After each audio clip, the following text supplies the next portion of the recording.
Welcome everybody to this edition of Attention Talk Video. I'm your host, ADHD and Attention Coach Jeff Copper. And today I'm here to talk about, memory, working memory, organization, and just a little tip that I've learned in working with those with ADHD.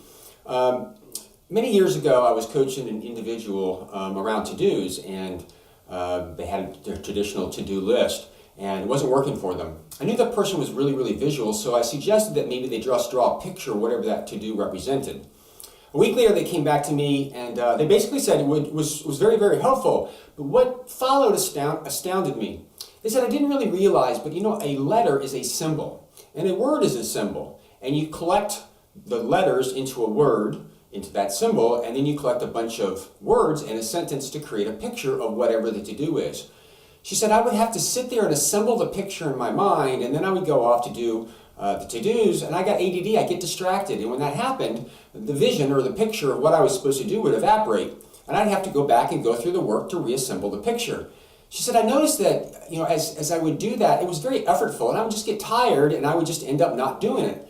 I thought that was really a pretty profound statement, and after that I was working with some individuals about just organization and pictures and associations and stuff. There was one individual, it was funny because he had a bunch of binders on his wall that represented stuff. And I've got one right here, and it says Bank of America on it. And when he would look up at the binders, he would look at it and kind of, and he would effectively have to read the words to assemble the picture of Bank of America.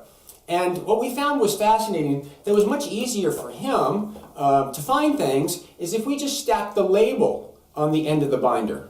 And I think I can put it up there like there. What was interesting is he didn't have to go through the work to assemble the picture. He just looked at it and had an association.